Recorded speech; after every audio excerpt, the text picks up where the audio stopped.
네, 반갑습니다. 세안아카데미입니다. 오늘 준비된 설명회 진행하도록 하겠습니다. 저는 세안아카데미에서 입시를 담당하고 있는 양두혁입니다. 반갑습니다. 그리고 오늘 IB 설명회에 맞게 IB 우리 국내 최고의 전문가인 강승재 선생님을 모셔서 설명회를 진행하도록 하겠습니다. 강승재 선생님 인사 한번 부탁드리겠습니다. 네, 세안IB 팀장 강승입니다. 반갑습니다. 아니 우리 강승재 팀장님 갑자기 찌신 것 같아요. 아닙니다. 원래 쪄 있었습니다. 네.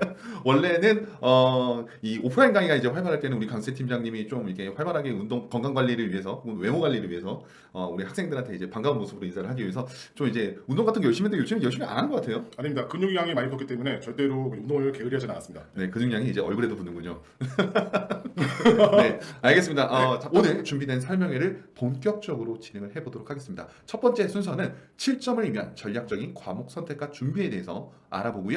그리고 이에 따른 대입에 대한 결과 부분들이 어떻게 이루어지고 있는지 살펴보도록 할게요. 우리 IB 선생님 같은 경우에서는 이 IB 과목 선택 비중이 IB 결과에 얼마만큼을 차지한다고 생각을 하실까요? 그러게요. 이게 수치로 말씀드리는 힘들긴 하겠지만 그래도 최소한 그래도 50에서 70% 이상이라고 좀 좌우한다고 생각을 할 수 있습니다. 어떤 과목을 골랐냐에 따라 가지고 점수를 잘 받을 과목이 있고요. 아니면 어떤 과목은 사실 노력한 거에 비해서 가성비가 안 나온다. 점수가 안 나오는 과목이기 때문에 이 점을 따라 가지고 학생들이 IB 성공적인 IB를 할 수 있는지 없는지가 결정이 되는데 큰 그렇죠. 영향을 미치지 않을까 생각합니다. 네, 그래서 저희가 이 지난 대입 결과까지 같이 합산을 해서 이 과목 선택에 따른 결과가 어떻게 나왔는지까지 안내를 해드릴 거니까 우리 고학년 학생분도 아주 기본적인 사항이지만 쭉 들어주셨으면 좋겠습니다. 네. 일단은 IB는 잘 아시다시피 6개의 그룹으로 이루어져 있습니다. 6개의 그룹으로. 그래서 모국어, 제2외국어, 사회계열, 과학계열, 수학계열, 예술 이렇게 이루어져 있는데 우리가 IB에서는 필수 과목에 필수로 선택해야 되는 과목들이 있습니다. 일단은 첫 번째로는 모국어에서 한 과목을 반드시 선택을 해야 되고요. 네. 이 노란색은 한국 학생들이 가장 많이 선택하는 과목이죠. 네, 이 맞습니다. 셋 중에서 하나를 보통은 무조건 선택을 해야 되고요. 제2외국어 영역에서도 이 중에서도 무조건 하나를 선택해야죠. 사회계열도 마찬가지고 과학계열도 마찬가지고 수학계열도 해서 이 5개의 계열에서는 무조건 한 과목씩을 선택을 해야 되고요. 자, 예술계열 과목이 있는데 이 예술계열 과목은 사실 선택 과목입니다. 네. 선택을 안 해도 된다는 거죠. 맞습니다. 그래서 이 선택 과목 같은 경우는 보통 이 예술은 내가 음대나 미대 갈 게 아니라고 한다면 일반적으로는 학생들이 선택을 하지 않고 지금 보이시는 이 회색깔의 계열 과목에서 하나씩을 선택 과목으로 해서 더 추가해서 넣는 것들이 보통은 일반적인 과목 선택이고 총 6과목을 선택을 합니다. 거기서 보통 하이어 레벨을 4개 과목까지 선택을 하고 에세이를 2과목으로 축소하는 형태도 있고요. 그리고 외고 학생의 경우에는 이 외국어 계열에서만 총 3과목을 선택 뭐 외고라고 한다면 우리나라의 대구 외고라든가 경기 외고라든가 이렇게 특수 목적으로 외국어 특성화된 우리나라 고등학교의 경우에는 이렇게 외국어를 3과목으로 선택하는 학생들이 있어요. 하지만 일반적으로 내가 뭐 상경대학 갈 거다라고 하면 이 사회 계열에서 이제 2과목을 선택을 하고 그 다음에 과학 계열을 갈 거다. 뭐 나는 공대를 갈 거다라고 하면 여기서 뭐 케미스트리나 피직스 이렇게 과학 계열 2과목을 선택하는 상황들을 볼 수가 있습니다. 그렇게 해서 이 6과목 각 과목별로 7점에서 총 42점이 이제 산정이 되고요. 그 다음에 우리 학생들이 이제 2년간의 숙제라고 볼 수 있는 익스텐디드 에세이와 TOK 합산해서 3점. 그래서 총 45점 만점 기준으로 점수가 나오는 게 IB의 점수 산출 기준이다라고 봐주시면 될 것 같습니다. 자, 그렇다면 이 6과목을 어떤 기준으로 선택을 해야 되느냐? 제 생각에는 가장 첫 번째는 본인이 흥미가 있으면서 그리고 잘하는 과목을 선택하는 것이 가장 첫 번째라고 봐요. 왜냐면 본인이 흥미만 있어서는 안 돼요. 네. 본인만 흥미만 있어가지고 선택하는 대표적인 과목 중에 이제 학생들이 이제 사이콜로지나 네, 혹은 이제 음악이나 미술이나 이건데 사실 이게 본인의 흥미하고 점수하고 이게 크게 뭐 연관이 짓기가 힘든 과목들이에요. 생각보다 난이도가 굉장히 높습니다. 예, 그렇기 때문에 사실 이 IB는 본인이 흥미 있으면서 잘하는 과목을 고르는 게 가장 첫 번째예요. 왜냐하면 문제들이 대부분 서술 형태로 나옵니다. 그리고 서술을 하려면 역시나 영어를 잘해야겠죠. 잘해야겠죠. 단순 암기해서 멀티플 초이스하는 그런 문제들이 아닙니다. 그래서 영어를 잘한다는 전제하에 그리고 본인이 흥미가 있다는 전제하에 이런 과목 구성에 있어서 가장 첫 번째 마음가짐을 선택을 해야 되고요. 그리고 두 번째로는 미대와 음대 갈 것이 아니라고 한다면 그룹 6는 선택하지 않을 것. 네, 반드시라고 말씀을 드렸습니다. 정말 이 미대 음대 갈 것이 아니면 그 이유가 사실 뭐 결과론적으로 본다라고 한다면 최근 4년간 국내 스카이 대학에 합격한 학생들 중에서 이 아트 과목을 선택한 합격자는 단 한 명이었습니다. 물론 아트 과목을 선택을 했다는 것 자체가 불리한 건 아니에요. 불리한 건 아니에요. 예, 이게 왜 그냥 불리하다고 말씀을 드린다고 한다면 이 과목 자체가 타 과목에 비해서 학업 소요가 너무 큽니다. 해야 될 게 되게 많아요. 그리고 학업 연계성을 찾기도 많이 힘들어요. 다른 과목하고. 그렇기 때문에 전반적으로 우리가 총점을 높게 받을 수 있는 확률을 낮추게 만듭니다. 낮추게 만들어요. 아트 과목 골랐다는 것 자체는 뭐 상관이 없어요. 하지만 아트 과목으로 고름으로 인해서 학업 부담이 굉장히 커지는 그런 수반되는 상황들이 있습니다. 그렇기 때문에 아트 과목을 음대나 미대 갈 게 아니라고 하면 가급적 자제를 해주시는 것을 권장을 해드려요. 가끔 부모님들 상담하면 우리 애가 아트 과목을 골라서 유리한 점이 있지 않을까요? 네, 미대나 음대 갈 때는 유리할 수가 있어요. 네, 근데 우리가 뭐 기본적으로 이제 선호되는 전공들, 학문적으로 그런 전공들을 가는 거다라고 한다면 사실 유리한 점이 없습니다. 예, 그래서 이런 부분들은 최대한 인지를 부탁을 드리겠습니다. 그리고 특히 이과생들한테 해당이 되겠죠. 본인이 희망하는 대학 전공에 부합하는 HL 과목을 반드시 선택할 거. 네. 특히 이제 외국 대학이든 국내 대학이든 이 이과 계열은 이과 대학을 간다라고 하면 수학하고 과학 1과목은 무조건 필수입니다. 맞습니다. 무조건 필수입니다. 네.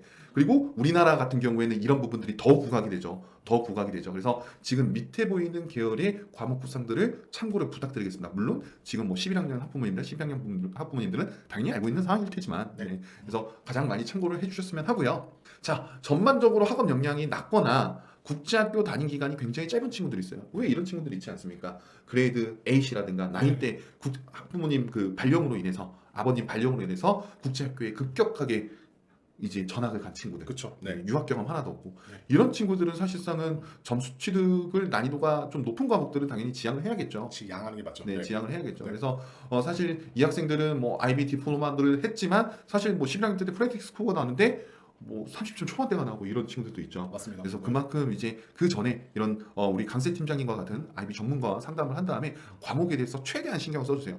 물론 이제 어떤 과목을 골라도 점수가 잘 나오는 친구가 있습니다. 그런 친구가 내 아들일 확률은 굉장히 적겠죠. 네, 그렇기 때문에 이 과목 구성에 대해서 굉장히 많은 상담을 신청을 해주시고 있고요. 그리고 해주세요. 제발 부탁입니다. 네, 그래서 우리 학생들 현명한 과목 선택에 도움이 됐으면 하고요. 자, 그렇다라고 한다면 실제로 IB 7점 나올 확률이 어떤 과목이 높고 어떤 과목이 낮은지에 대해서 좀 더 알아보도록 할게요.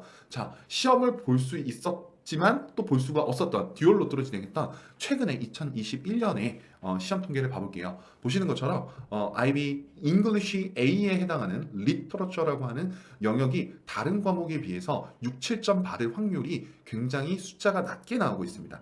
지금 여기 보시는 건 파란색 7점자가 받은 IB 이수한 학생들 중에 7점 받은 자의 퍼센티지고요. 여기 옆에 이 6점자라고 나타나는 것은 6점을 받은 학생들의 전체 퍼센티지입니다. 그리고 이 6, 7점 학생들의 합계를 이제 정한다라고 한다면 이런 통계들이 나오는데 그냥 딱 봐도 이 리터러처가 굉장히 끔찍하게 안 나옵니다. 그래서 한국인 학생들이라고 한다면 이 리터러처 고르는 것들을 굉장히 지향해 주셨으면 좋겠고요. 물론 이제 문학을 굉장히 좋아하고 국제학교 다닌 지 오래된 학생들은 고르셔도 상관은 없으나 이 영문학 자체가 점수 취득 난이도가 굉장히 높다라는 것을 이 통계에서 볼 수가 있고요. 그리고 상대적으로 이런 코리안이라든가 그리고 그룹 2에 해당하는 잉글리시 B 영역의 점수들이 굉장히 높은 것을 볼 수가 있습니다. 그래서 많은 학생들이 이 코리안 A와 잉글리시 B를 그룹 1, 2에서 각각 선택하는 상황들을 이 주변에서도 많이 볼 수가 있을 겁니다. 그리고 이때만 아니더라도 우리가 IB를 정상적으로 수행할 수 있었던 2018년만 본다고 하더라도 지금 통계하고 크게 차이가 없습니다. 그리고 IB 이 코리안 A나 잉글리시 B가 아닌 이 코리안 A하고 뭐 제2외고 B 이렇게 물어보시는 분들도 있는데 이거는 현실적으로 조합이 불가능한 조합입니다. 네. 그래서 보통은 잉글리시 A 그리고 차이니스 B나 스페니쉬 B나 이런 조합들을 통해 가지고 과목을 선택을 하는 것들을 볼 수가 있겠죠. 네, 우리 그 IB 선생님 같은 경우에는 이 코리안 리터러처를 고르는 데 있어서 조금 염려를 많이 하는 학생들이 있어요. 네. 보통 12년 특례에 해당이 된다라든가 네. 국제학교를 8년 이상 재학한 학생들 같은 경우에는 코리안 리터러처 고르는 걸 조금 염려하는데 이 학생들한테 이제 해주고 싶은 말씀이 있으실까요? 저는 개인적으로 코리안 리터처 자신이 없다라고 한다면 학생에 맞게 고르는 걸 추천드리고 싶긴 합니다. 개인적으로. 왜냐하면 코리안 리시 아무리 점수가 잘 나오고 퍼센티지가 높다라고 했을지라도 그건 케이스 바이 케이스입니다. 그러니까 일반적인 학생이라면 코리안과 잉글리시 B 고르는 게 맞지만 12년 특례나 예를 들면 그런 학생들이 있잖아요. 막 어려운 단어, 뭐 역지사지, 뭐 부득불 이런 거 모르는 학생들 같은 경우에는 자신이 잘할 수 있는 잉글리시 랭리시과 그리고 그 나라의 모국어, 그러니까 그 나라에서 좀 많이 쓰는 단어, 하지만 차이니스라든가 제페니스나 프렌치, 스페니시 이런 단어를 고르는 게 아마 현실적으로 더 좋은 점수를 그 학생이 받긴 더 유리할 것 같습니다. 맞습니다. 이렇게 고어나 고문학에서 나오는 단어들이나 이런 거에 대한 친숙한 부분들을 잘 체크할 것을 부탁을 드리고요. 그리고 이렇게 염려를 또 이제 하는 케이스가 있습니다. 우리 아이가 코리안 A에 잉글리시 B 고르면 한국인이 당연히 코리안 고르는 거니까 대학 진학할 때 얘는 쉬운 거 골라서 불리하다고 생각하는 거 아니에요?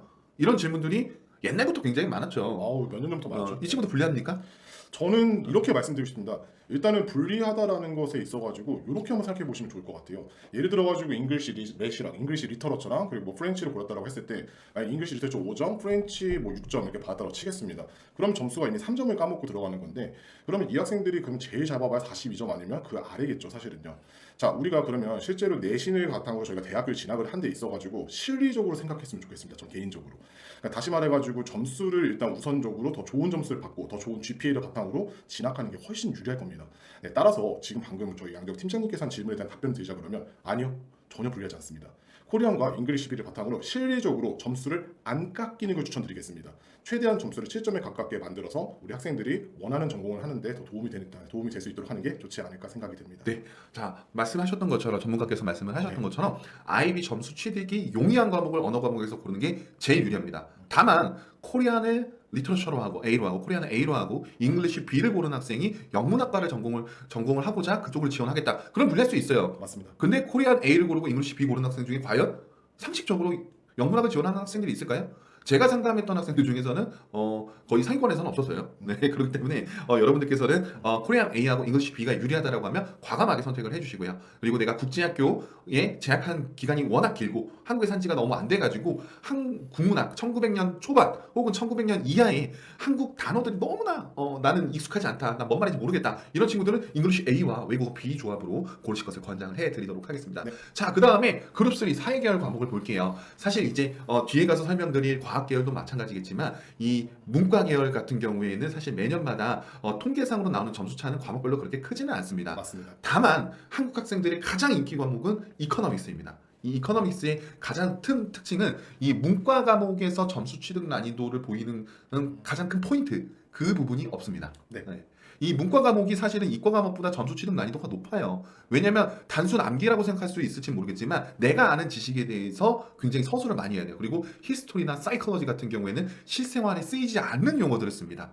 근데 이 이코노믹스 같은 경우에는 이제 문제 출제 유형들이 이 용어로 이제 풀어나가기보다는 이제 그래프나 도표, 맞습니다. 네, 네. 이런 것들 위주로 풀어나가기 때문에 사실 이 이코노믹스가 이 한국 학생들한테는 난이도상으로 그냥 말했을 때는 난이도상으로만 말씀을 드린다라고 한다면 좀 더 수월하지 않을까라는 이제 부분들이 있습니다. 이코노믹스는 사실 영어적 능력이 엄청 중요하진 않습니다. 사실은 왜냐하면 예를 들어가지고 I'm a boy인데 뭐 I are boy라고 쓰면 점수가 깎인다라고 생각하시는 분들이 많은데 이코노믹스는 그 use of language 파트가 없습니다. 다시 말해서 영어에서 문법이나 아니면 tense 그 시제 같은 게 틀린다 할지라도 사실 점수가 깎이는 유형은 아니기 때문에 우리 팀장님이 말씀하셨던 것처럼 사실은 이코노믹스와 그러니까 이코노믹스 터미놀로지 다시 말해서 개념과 그리고 그거에 따른 어떻게 그래프를 도출하는 게 중요합니다.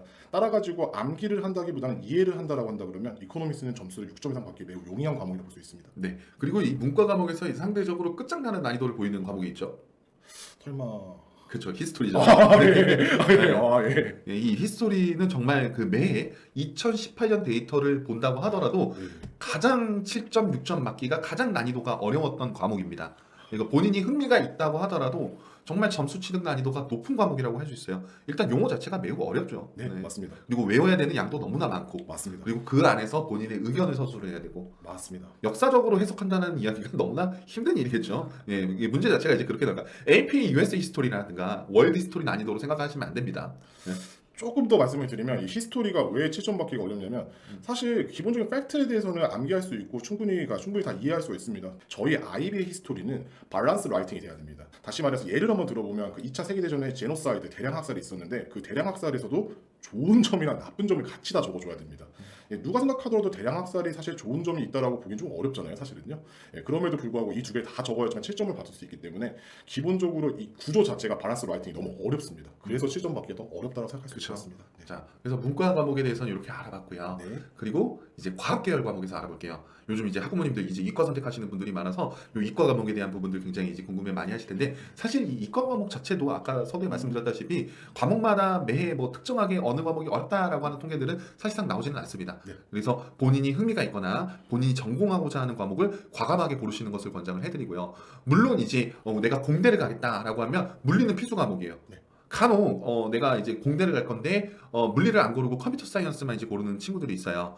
물론 컴퓨터 사이언스에 한정을 해가지고 골라도 괜찮은 부분들은 있기는 해요. 근데 컴퓨터 엔지니어링이다. 이렇게 공학이 들어간다라고 하는 경우에는 이 물리를 대체할 수는 없어요. 대표적으로 홍콩 대학 같은 경우에 내가 컴퓨터 공학을 하고자 한다면 공대로 지원을 해야 되거든요. 2학년 때 내가 컴퓨터 공학을 선택하고 이때 필수 과목은 컴퓨터 사이언스가 아니라 물리입니다. 한마디로 물리를 하이어 레벨에서 고르지 않으면 홍콩대에서 컴퓨터 공학조차를 지원을 할 수가 없어요. 지원조차를 할 수가 없어요. 네. 예, 그렇기 때문에 이 물리 부분이 공학에서는 굉장히 중요하다. 예. 그렇기 때문에 이런 부분들 참고를 부탁을 드리고요. 물론 이제 내가 제약학과를 갈 거다, 약대를 갈 거다라고 하면 물리가 아니라 이제 케미스트리가 되겠죠. 네. 우리가 이제 약대다라고 하면 많은 요즘에 많이 관심을 가지니까 약대다 하면 보통 이제 대학에서 배우는 과정의 70%가 화학을 기초로 해서 배우는 과목입니다. 그렇기 때문에 화학이 필수가 될 거고 우리가 기계공학이다, 전자공학이다 그러면 80% 이상이 이제 물리에 관련된 것들이니까 네 그렇기 때문에 이렇게 배우는 학문에 접목을 해가지고 과목을 선택을 해주셨으면 좋겠습니다. 네 그래서 그렇게 봐주시면 되고 2018년에도 보시는 것처럼 과목마다의 큰 특성 차이는 없었습니다. 네 그렇게 인지를 부탁드리고 자 우리가 대학의 입학 지원에 있어서 아까 제가 잠깐 언급을 해드렸지만 이 과목을 선택할 때 특히 이과 같은 경우에는 각 전공마다 필수로 요구하는 과목들이 있습니다. 모집 요강에 이렇게 딱 박혀 있습니다. 자연과학대학이다 라고 하면 보통은 수학 하이어 레벨 한 과목에 하이어 레벨 과학 1개 영역 이상 그리고 보통은 컴퓨터 사이언스가 있는 경우들이 거의 없습니다. 네. 공대다라고 하면 수학하고 물리가 보통은 하이어 레벨에서 필수 영역으로 지정이 되고요. 그리고 요즘에 굉장히 뜨고 있는 이제 코로나 치료제나 뭐 코로나 백신과 관련해서 가장 뜨고 있는 제약 쪽 같은 경우에는 말씀드렸던 것처럼 수학하고 화학 약대도 마찬가지. 네. 그리고 이코노믹스하고 비즈니스 여기 같은 경우에는 특히 영연방권 대학과 미국의 이제 어카운팅이나 파이낸스 쪽에 이제 대놓고 모집 영역에 써 있는 경우가 많아요. 명문대라고 한다면 수학 영역에 좋은 점수를 필수로 요구를 하고 있습니다. 네. 이코노믹스나 비즈니스나 하이어 레벨로 요구를 하는 게 아니라 수학 영역에 좋은 점수 굿스코어라고 바로 얘기합니다.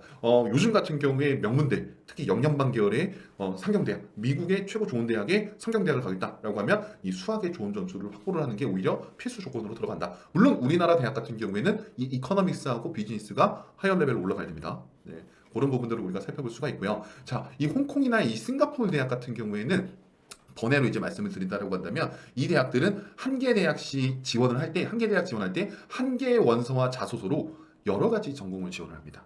네. 그래서 사실 상대적으로 국내 대학이라고 한다면 한 개 대학에 한 개의 전공에다가 한 개의 원서서 자소서만 지원을 합니다. 그렇기 때문에 상대적으로 전공 적합성에 대한 부분들을 좀 우리나라 대학보다 덜 봅니다. 그래서 관련된 과목들을 좀 더 요구를 하는 게 우리나라 대학이라고 봐주시면 될 것 같아요. 네. 그래서 이렇게 좀 더 외국 대학과 우리나라 대학이 좀 약간의 이런 하이어 레벨 필수 아닌 필수에 대해서 좀 더 합격자들 결과를 봤을 때 차이들을 보이고 있다라는 부분들을 볼 수가 있을 것 같습니다. 자 그러면 아예 국내 대학 부분에 대해서 대입 결과를 터놓고 살펴보도록 하겠습니다. 일단은 상경대학에서 이컨과 비즈니스로 골라서 합격하는 합격자 중에서 상위권 대학의 합격자 중에서 이컨과 비즈니스를 하이어 레벨로 선택한 학생들이 92.5%나 해당이 됩니다. 예. 그리고 매스를 하이어 레벨로 골랐던 학생이 61.1%. 이만큼 지금 현재의 상경대학은 수학의 좋은 점수와 상경대학의 하이어 레벨 지정 부분들을 우리나라 대학에서도 굉장히 많이 요구하고 있다라고 봐주시면 될 것 같고요. 나머지 잉글리시 영역 같은 것들은 사실상 크게 우리가 통계치로 삼을 수 없는 정도의 산정치가 나오고 있고요. 물론 이제 사이언스 과목을 이제 2개 고른 경우들도 있지만 사실 일부라고 이제 봐주시면 될 것 같아요. 그래서 우리나라 대학 합격자들 같은 경우에 상경대학 같은 경우에는 하이어 레벨 수학에 하이어 레벨 이컨 비즈니스를 고른 친구들이 굉장히 압도적으로 많다라는 부분들을 볼 수가 있고요. 그리고 여러분들이 가장 많이 이제 관심을 갖는 공대 같은 경우에는 역시나 하이어 레벨 매스 고른 학생들이 99%가 해당이 됩니다. 제가 항상 매번 설명할 때마다 말씀을 드리지만 스탠다드 레벨로 매스를 고른 학생들의 공대를 진학할 수 있는 선택지가 굉장히 적습니다. 상당히 적습니다. 네, 그렇게 이제 항상 말씀을 드리고 있고요. 그리고 역시나 공대이기 때문에 하이어 레벨로 피직스를 고른 학생들이 굉장히 많았다라고 봐주시면 될 것 같습니다. 자, 그 다음에 이제 바이오 관련 대학, 이학대학이라고 우리가 보통 말하죠. 이쪽도 매스를 하이어 레벨로 고른 학생들이 굉장히 압도적인 퍼센티지가 많았고요. 그리고 하이어 레벨로 두 과목을 과학 과목으로 고른 학생들이 82.9%까지 해당이 됐습니다. 그만큼 굉장히 많은 학생들이 수학을 하이어 레벨로 올려놓고 과학 두 과목을 하이어 레벨로 올려놓는 이런 이제 조합들이 굉장히 많았다라는 것을 우리가 통계치를 봐서 알 수가 있습니다. 그리고 우리가 특례가 해당이 되든 안 되든 언제든 우리가 우리나라 대학을 지원할 때 언제나 선택지로 삼는 대학이 있죠. 바로 영어로 수업하는 연세대 학부입니다. 바로 언더우드 인터내셔널 컬리지라고 하는 연세대 이제 국제 계열의 이제 학부들인데요. 여기 같은 경우에는 사실 이제 파이널 최저점 사례가 이제 35점 있었지만 아까 말씀드렸던 대학에서 전공 적합성이 요구하는 하이어 레벨 과목 점수가 굉장히 중요합니다. 그래서 보시는 것처럼 이 하이어 레벨 과목마다 선택지에서 나오는 퍼센티지를 잘 참고를 해 주셨으면 좋겠습니다. 그래서 이만큼 과목 선택에 있어서 내가 잘 나올 수 있는, 내가 점수가 잘 나올 수 있는 과목 선택이 굉장히 중요하다는 것을 이 대입 결과치를 보면서 우리는 이제 우리는 이 부분들이 굉장히 중요하다는 걸 알 수가 있었습니다. 네. 자, 그렇다라고 하면 이렇게 과목을 골라서 성적이 얼마만큼 나와야 우리나라 대학이든 일본 대학이든 홍콩 대학이든 싱가포르 대학이든 갈 수 있을까라는 부분들을 볼게요. 일단은 여러분들한테 선호적인 대학 리스트들만 이렇게 올려놨어요. 물론 이 밑에 대학들도 있습니다. 예. 일단 기본적으로 우리가 싱가포르 국립대다라고 하면 일반 전공은 45점 만점에 최소 39점. 우리가 싱가포르 대학 지원할 때도 오지망을 지원하죠. 거기서도 보면 우리가 정원을 많이 모집하는 전공이 있고 정원을 굉장히 적게 모집을 하는 전공이 있습니다.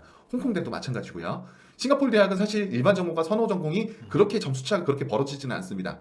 근데 반대로 이 옆에 나라의 이제 홍콩을 보면 일반 전공과 특수 전공의 점수 합격 커트라인 차이가 굉장히 폭넓게 나옵니다. 그리고 요 밑에 라인에 있는 중문대나 싱가포르 매니지먼트 유니버시티나 중문대 이런 것들 참고를 해주셨으면 좋겠고요. 일본 대학 같은 경우에는 이 국립대의 이 모집 정원 자체가 굉장히 적습니다. 예, 그렇기 때문에 커트라인 자체가 굉장히 높습니다. 물론 예상 성적으로 거의 다 선발을 하기 때문에 조금 더 학생들이 이제 많이 선발을 하긴 하지만 굉장히 선발 자체가 까다롭다고 보시면 될 것 같고요. 그 다음에 우리나라 서울대는 12년 특례를 제외하고 이제 12년 특례를 제외하고는 우리나라 학생이다라고 한다면 일반 학생부 종합전형으로 지원을 해야 됩니다.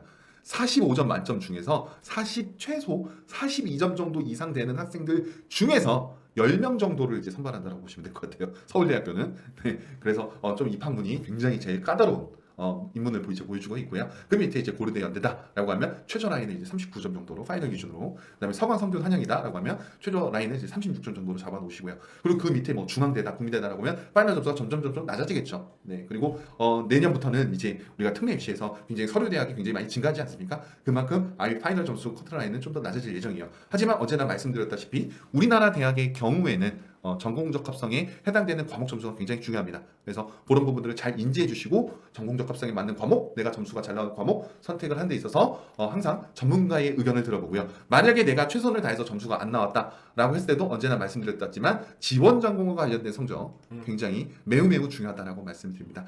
커트라인 성적이 안 되는데 내가 어떻게 해야 되나요? 이런 부분들에 대한 입시 상담 부분은 언제든지 세안 아카데미로 문의 주시면 같이 함께 돌파구를 찾을 수 있도록 헤쳐나가도록 하겠습니다. 성심에 대해 상담하겠습니다. 네.